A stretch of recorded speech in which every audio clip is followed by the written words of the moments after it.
What is the scout report for 49ers fifth round cornerback Darrell Luter out of South Alabama? Did the 49ers do it again? Is this the fifth round gem, future starter that the 49ers seem to pluck out of the draft every single year? And we got some news on Trey Lance and where he might be on the depth chart coming up on today's Locked On 49ers.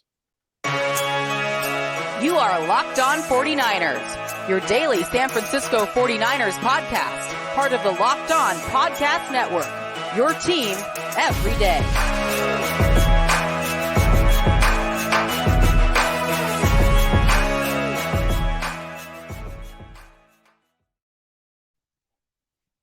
Welcome to Locked On 49ers. Brian Peacock and Eric Crocker at BD Peacock at Eric_Crocker. Thanks everybody for making us your first listen here on the Locked On Podcast Network, your team every day. We're talking 49ers fifth rounder Darrell Luter on today's program. Some news as well about Trey Lance a little bit later, and some backtracking from a major NFL national analyst about what he thinks is going on with the San Francisco 49ers.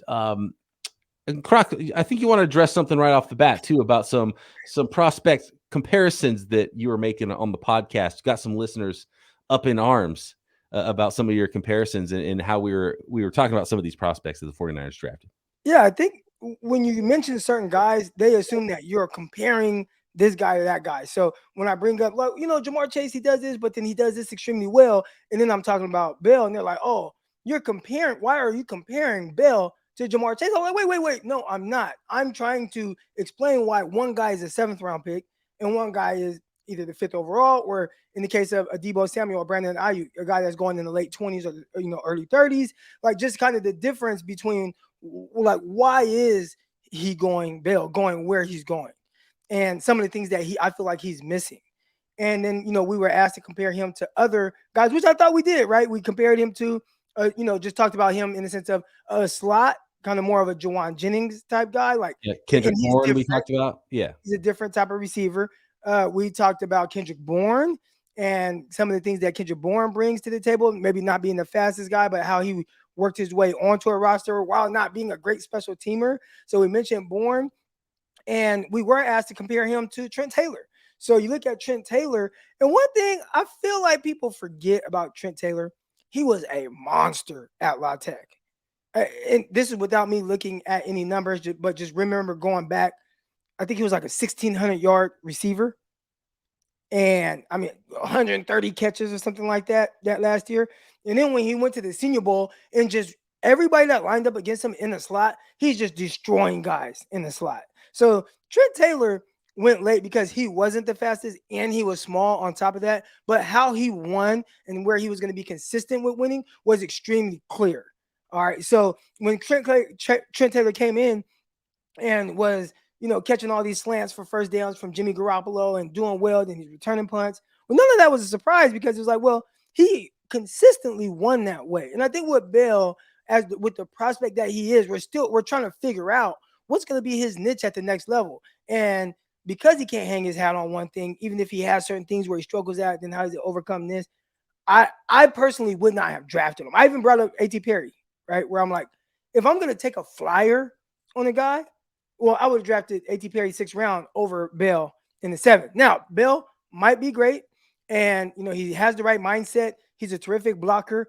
Maybe he ends up being a great special teamer. Then he just gets an opportunity, and all of a sudden, he's the greatest 49er receiver ever outside of Terrell Owens and Jerry Rice. But as of right now, it feels like because I'm searching for that way that he's going to be consistent in the NFL and what he can hang his hat on, it's just hard. I don't know what that is yet. Trent Taylor, I knew what that was. Slot receiver, creates initial separation, catches the ball, makes tough catches, be a punt returner. It was very clear. With Bell, I'm not quite sure yet. Disrespecting, by the way, Croc, Trent Taylor's 2016 Louisiana Tech numbers.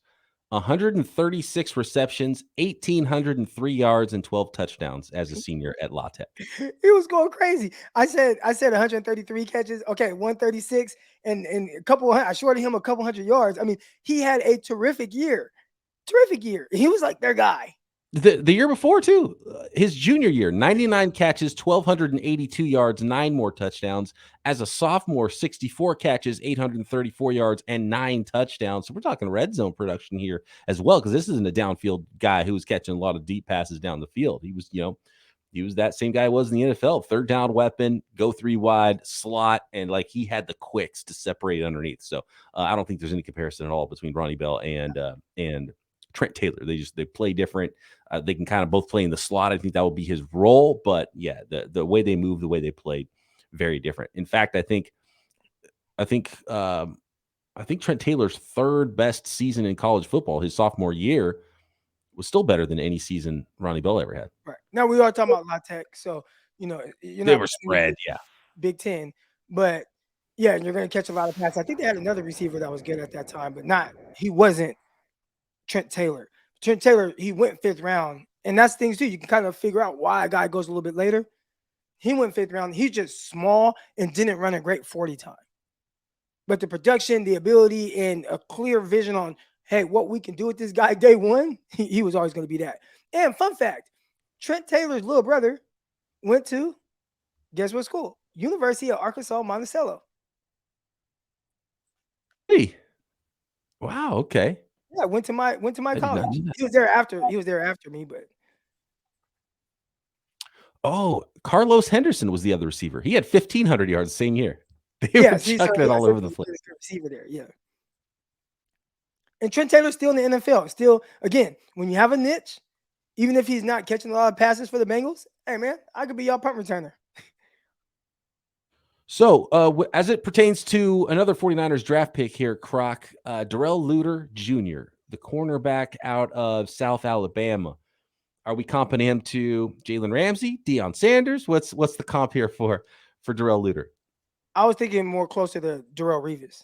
Okay, the island, Luter Island. Luter is very interesting, and I would say as far as evals, right? Bale is a little bit harder in the eval because you're looking for like, okay, where does he win consistently? Same with Isaiah Winstead. I think it was kind of easy to figure out, okay, I think Winstead would be good in this type of role. With Luter, it was like, you can line him up in press. He wants to play man coverage. Like, if I'm a man-heavy team, he fits in that. Everything that he did was maybe 90% man or 85% man. Like, there was a lot of man. They left him to the boundary and would just say, hey, you go guard that guy. Go play press. Hey, and you can even play off and you can catch him. All right. There were times where I saw him play zone. It didn't feel like there was a lot of zone, but maybe because of how they did it. I talked about some of my Jets days, and one thing that I learned from Dennis Thurman was that you can use press alignment from pretty much any coverage except for like sky cover 3. But outside of sky cover 3, you can line up in press alignment. Now, a little school in here. Press alignment that's just your alignment, line up and press. So when you see people talk about, hey man, if you're gonna line up and press, why not get hands on? Well, press is just where you're lined up. The act of jamming is an actual technique. So you got press alignment, then you got jamming. And jamming is trying to get hands on. Maybe like cover 2, you could be more aggressive. Cover 2 man, you could be more aggressive. But in certain coverages, hey, I can line up in press alignment and press bail out. So kind of those fire zone cover 3s, maybe a quarters, and you would see him do those things where he lines up at the line of scrimmage and then, okay, kind of reads a guy. Oh, he goes drag right now. Let me fall off and look for work. And I thought he did a really good job of that. A lot of that really reminded me of Ambry Thomas. Now, comparing prospects, Ambry Thomas, while he tested very well, I think Luter has a little bit more twitch to him. And Ambry, it was clear this guy is best suited to play more at the line of scrimmage. And I thought he would do very well there. And it's just something that they've kind of gone away from with him. But with Luter, it's like I see a little better change of direction. It's not a whole lot, but it is a little bit better. And he seems to really trust himself while playing off. Now, some of where I feel about Ambry Thomas and not as twitched up, well, I watched him play against Devontae Smith in Alabama. And that was like, okay, he kind of struggles off. So Luter, I didn't watch him against Devontae Smith or any receiver that's like that. So, it's a little unfair to kind of compare, watching Devontae Smith against Ambry Thomas and Luter against Chad Bobo, big, slower receiver out of UCLA. But he was very comfortable playing off, and it didn't look like he was ever in any type of panic. And that was one of the things on the scouting report where they kind of pushed back on his ability to play off in his zone, where I thought he had pretty good zone eyes in the games that I watched. Looking at the height, weight, speed stuff, not all that far off was Darrell Luter from Ambry Thomas coming out, right around 6 feet, 190.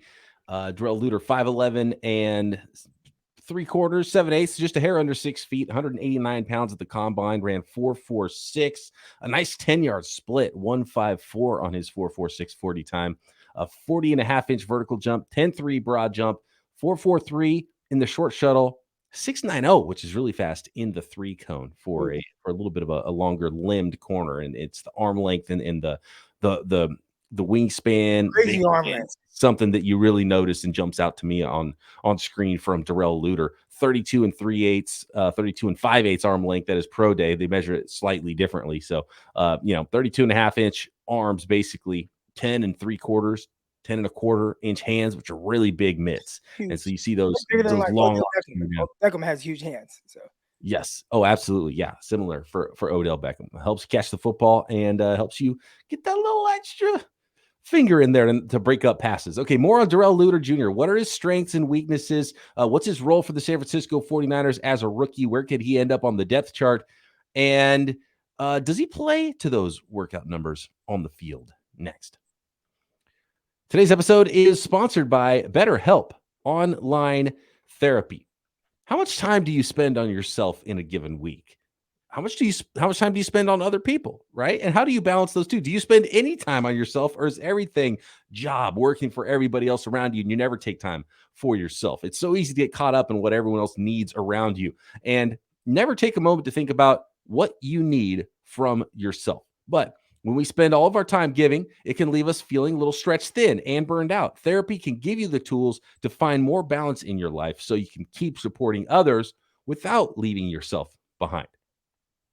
If you're thinking about starting therapy, you got to give BetterHelp a try. It's entirely online, designed to be convenient, flexible, suited to your schedule. Just fill out a brief questionnaire and get matched with a licensed therapist and switch therapists at any time for no additional charge, and get working on yourself as well as everybody else around you on a daily and weekly basis. Find more balance with BetterHelp. Visit BetterHelp.com/lockedon today and get 10% off your first month. That's BetterHelp, HELP.com/lockedon. All right, Croc, Darrell Luter, 5'11 and 3/4 or 7/8, depending on whose measurements you're listening to. 189 pounds. Oh man, they short. He's 6 feet tall. It's gonna say 6 feet 189 probably in the program, maybe even 190. We'll see if he gained that pound back or if he dropped a couple, because he did lose 2 pounds from the combine to the pro day, 187 at his pro day, but showed up before he weighed in at his pro day. An eighth of an inch taller and an eighth of an inch longer arms too. So it's that length that stands out to me. 4.46 speeds, good 40 time for not a small corner, not a big corner necessarily. Great vertical jump numbers, so some explosive ability. It was really shocking to me when I looked at mockdraftable.com, looked at his athletic profile and saw some of his comparables, because one of the top 10 or so comparable prospects for him was Richard Sherman. Now, Richard Sherman's 6'3", but it was that arm length, big hands, a good 3-cone time with some length. I think that's what the comparisons were athletically with Richard Sherman, even though I wouldn't put him in the same category. And then I'm watching him on tape, Croc, and maybe it's just some of the opponents they're going against at South Alabama might be smaller receivers, and that happens a lot where college players look a lot smaller when they get to the NFL. I think Michael Crabtree is my best example of that. He was listed at like 6'4" at Texas Tech. And, he's catching everything. He looks so big out there. And then he gets in the NFL, and it turns out he was 6'1 and 7/8 at the combine. And he's like, he's kind of big, but he wasn't a big receiver in the NFL. He was just, a little above average sized receiver. But he didn't look nearly as just intimidating on the field as he did in college. But when I see Darrell Luter on the field, and it's probably just the arm length, and I think he's got longer legs as well, the way he's built, I'm like, man, that looks like a 6'1", 6'2" corner. If I just watched him, I'd be like, nah, I get that guy's probably 6'1". So he does that. The length shows on the field, and I like his movement skills with the longer limbs. Well, Peacock, we've talked about that, right? And the way that the NFL measures you. I was 6 feet tall, like 6.5 feet. And there's nobody that has ever walked up on me and been like, hey, man, are you closer to 5'11" than you are 6'2"? And nobody would think that, right? You look at me and it's like, oh, Croc's like 6'1", 6'2". Most kids, they, when they see me and they're like, hey, how tall are you? 6'2"? They think they're 6 feet tall. I'm like, well, actually, if you're going by my NFL measurements, I'm just barely over 6 feet tall. So when you see Luter, I can see why, especially with the long limbs, that someone like him would, even on film, look taller than 6 feet tall. You are 6'1" in my program, Croc, for the record. I'll probably that's my legit. Like, I tell people, oh, I'm 6'1". But in the back of my head, I know I'm kind of lying. That's an okay. Look, you're over 6 feet, so you can round up to the next one. I'm okay with that. There's a lot of 5'9.5" out there that are going, yeah, I'm about 6 feet. Right. Yeah. I ain't jumping. I'm not stretching it that much. Yeah, it's all right though. Shout out to the short kings out there, is I guess what they're calling them these days. Oh man. But not a short king. He's just a king. I like Darrell Luter, man. Did the 49ers find their 5th round gem this year in Luter? Like, is this someone that you could project to be someone who's competing for a starting job this year? Is he going to be a guy who's, just hanging out and playing little special teams and not really a guy's jersey that you see on the field on Sundays? I talked about it during the draft process, right? When you're drafting late 3rd round, like, that's when you start picking. It's hard to find someone that is, like, for sure going to step in and just be a day one starter. That's not to say you can't find a guy. Last year you had Spencer Burford. I don't think anybody expected at the time of the pick, oh, this guy's going to step in and just be a day one starter. He slid over to that guard spot and he was a starter the entire season, even though it was kind of a little weird, rotated with Daniel Brunskill and whatever they had going on. But you didn't think like, oh, you're just getting a day one guy. And they did. Right. So when I look at Luter and where he was picked, if anybody, and this kind of my issue with the Bell pick, right? Give yourself an opportunity to have somebody that potentially can compete for a starting job. I don't think that Bell can. And he probably wasn't drafted to be. But if you got A.T. Perry, okay, I'm going to leave the A.T. Perry thing alone.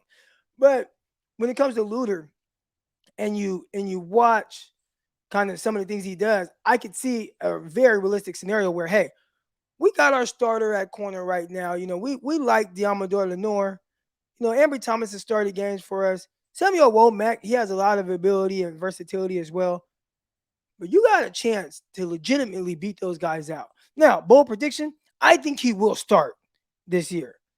And I don't even think it has to be by injury.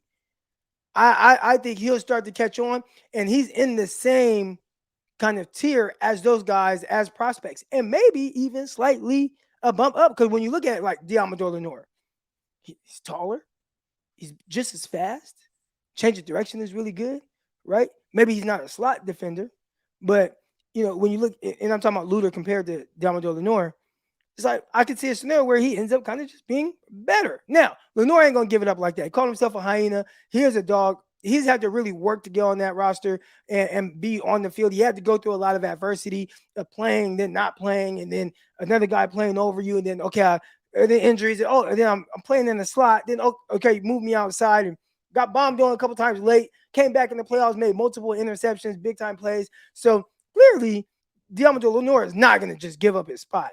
But as far as Luter goes, I feel like he is legitimately a guy who can compete for that spot. Now, here was what I think is going to happen. You'll have every opportunity to start and try to, overtake one of these guys. Kyle Shanahan, I don't think they don't care. They're just going to play whoever the best guy is. But if it doesn't look quite right throughout this year, they're drafting the corner high next year. Like that's what they're going to do. Corner, offensive tackle, could see either one of those scenarios, depending on how things go for him this year or during the 2023 season when they finally have a 1st-round pick and a 2nd-round pick again in the 2024 draft. And right now projected 3 third-round picks, 3 third-round comp picks, not even counting their personal pick. think that's And of course, they're going to trade one of those away. There might be some deadline action again this year. We'll see. They've got those extra picks to play with. Or who knows, maybe they trade for someone before the draft happens next offseason. But let's not get ahead of ourselves here. So Darrell Luter, interesting looking back at his high school career. So he was on the basketball team, 2-year starter there, and also on the track team, and had some pretty big time jumps and 200-meter runner. He had long jump of 20 feet 10 inches, triple jump 43.3. So you see the 40.5-inch vertical. You think about those long arms, big hands. I bet he's a dunker, because being able to palm the ball 10 and a quarter inch hands, that's absolutely helpful. So we did have somebody that asked why does the jumping matter, like the vertical jump, the broad jump. And for me, it's just another measure of just explosiveness. Yes. So you kind of tie all that together, and they spit out the relative athletic score, but it just helps with this is an explosive athlete. So that's kind of what you're looking for in some of these guys. Right. And so you see a 4.46. It's like, okay, that's how long it took him to run 40 yards. Are we talking about a guy who's got build up speed? Is he still reaching his top speed there? Is he more of a strider? But with him, it looks like out of the breaks, he's good out of the box, because vertical jump explosion, exploding out of his stance, 1.54 10-yard split, which is really fast as well. So he does have some explosive ability in a short area, a nice 3-cone as well to show some movement skills. So talking about Luter really quick, Croc. So, man heavy. He went to junior college first, then played a little bit sparingly in 2020. And that was the COVID year. And then 2-year starter, junior and senior seasons. Older prospect, 23 years old, already has a kid. So I do think that's one of the reasons why, he's a guy that maybe could come in and play early, just because he's kind of a grown man already. 23 years old. He's a father, and he's been through some life experiences. And so maybe he could transition, just because of, his what life experience he has versus another 21-year-old college kid that might be coming out of school. Do you know how many of those guys don't have like legit life experience outside of like maybe, man, I grew up in the hood, tough times, and but a lot of these guys that are going to the NFL were kind of like the guy in Pop Warner, the guy in high school. Yeah, they were talking to Alabama when they were 15. Yeah, it's like it was like, I'm going to the league. And that's what they think, right? Maybe some of them don't, but a lot of them end up getting opportunities at the league. And it was like, well, yeah, we saw that from when he was a little kid. Everybody knew. Well, they've never had a job, never had any like legit, like real adversity. Everyone's helping them through everything their whole life, getting away with stuff. Right. So, you see some of these guys that had to go the junior college route, play at a smaller school, had a child at a young age, and kind of how that kind of changes your mentality a little bit, especially definitely for women, and they mature faster than men, but for the male as well, to kind of, in your head, like, man, I gotta take care of this child, and you're still a kid for the most part. So it does. I remember getting to the league, and some of my teammates be like, a job? What? Like, what is that? This is my only job I've ever had. Like, man, I don't work at Walmart, Target, as a security guard. I worked at warehouse. I worked at all kinds of stuff before I got to the league. And these guys were like, you had a job? So yeah, the real experience thing, and kind of, I remember just my mentality, even though I just wasn't as talented as a lot of guys and wasn't as talented as Luter. But for Luter that possessed the talent that he has and go through some of the, the junior college, the child, and all that, it definitely changes kind of your why and your reason for why you're doing it. So I'm curious to see if he comes in and is like hard hat, all business. I'm not here to play. I'm not here to be friends with nobody. I'm just trying to come in here and grind, and how that kind of changes, how he's, his status on the roster throughout the year. So a lot of man heavy scheme there at South Alabama, and I think we can check that off. The scouting reports said not great and off. You want him press man, and so 49ers historically, we'll see what it looks like this year with Steve Wilks. Maybe it starts to look a little bit different, but off man zone. Do you think that's as easy of a transition for him? Zone is typically easier, and that was weird too to hear them say, "Well, not strong in cover 3," and it's like, zone is easier. Like, I can teach you zone. When I'm evaluating defensive backs, I'm looking for just press skills. Man, like, NFL is a man league. Like, you're gonna have to, when it's time to really ride, you're gonna have to play man. like the zone stuff, we can teach you kind of how to read your keys and you'll be in position and whatnot. But the man stuff, like that's the hard stuff. Now, with the hard part with zone is just all the different checks and things that they have, like in a split second at the NFL level. Like that's difficult. And if you don't get that, then you can end up playing slower. But just from the standpoint of just I can learn how to do that. Being able to just play man and mirror and match the skills of a guy, and hey, you can leave me over here to the boundary and I can run vertically with guys. And I think he did that well. And then we're talking about the off coverage. The way that he was able to play catch, I mean, that was one of the most impressive things I've seen while watching film in years. Explain what you mean when you're talking about catch. So catch technique, usually you're lining up about 5-6 yards off and you're kind of squatting and you're a man, and the receiver has a full head start at you and he can run and he has a two-way go and he wants to try to get around you. And without even any help, you'd see him there'd be a single high safety, but he's just kind of out there essentially on an island. And it's like, hey, I'm not worried. He doesn't back out. He doesn't create the space for the receiver to really work even more space. He just sit there and maybe take a step or so and then just get in right in position to, gotcha. And he'd cover the guy, squeeze the route, and break a route. And I watch him for his tight ends. He was even more patient because those guys are big. You can see their moves coming. Man, he jammed one tight end to the ground. And other guys, I just see him just catch them and good. And he did that, I mean, against receivers on the outside, against tight ends on tight splits. That was one of the most impressive things I've seen on film, just because I know how difficult that is. You got to really trust your ability to be able to do that. You got to trust it for real. All right, Darrell Luter, he might be that gem for the San Francisco 49ers. They've been doing it just about every single draft in the 5th round. Is this the one this year? Croc thinks maybe might even see some starting reps from Darrell Luter as a rookie. So I'm excited for this one. Can't wait to see what he looks like in the scarlet and gold. Next, Croc, let's talk about the backtracking from Ian Rapoport, because he thought maybe Sam Darnold might be the guy that would be ahead of Trey Lance, and the San Francisco 49ers pushing back on that idea going into camp. Next. Thanks, everybody, for making Locked On 49ers your first listen every day. Shout out to the everydayers out there. Tomorrow, we'll be back with another Winky Wednesday, talking about everything going on with your San Francisco 49ers. And, of course, Croc and I will be here every day throughout the offseason, getting ready for 2023 and breaking down all the 49ers draft picks and some of these undrafted free agents as well. All right. So interesting comments from Ian Rapoport on the Pat McAfee show Monday. What day? Monday, Croc. And he had kind of talked about before that he had felt like, and I don't know if it was a report. I think a lot of people took it as a report. I think a lot of people take anything that Schefter or Rapoport say as like, oh, he's hearing this from somebody.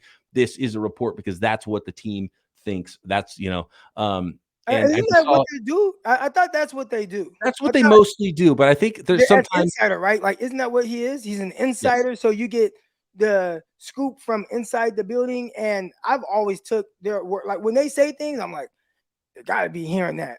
Yeah, and it kind of depends how they put it. I mean, we went through 2021 in the NFL draft, right? And we know the 49ers didn't take Mac Jones. So we know that there's going to be some misinformation out there as well. There's going to be all different levels of, an agent's talking, a team's talking, and then trying to sleuth things. And I think they're putting some things together as well. But basically, Rapoport said on the McAfee show that he got pushback from the 49ers organization when he was talking about that he thought Sam Darnold might be the guy who was going to be taking those first team reps with Brock Purdy out. And so I think that's really interesting because the 49ers were like, nope, not the case.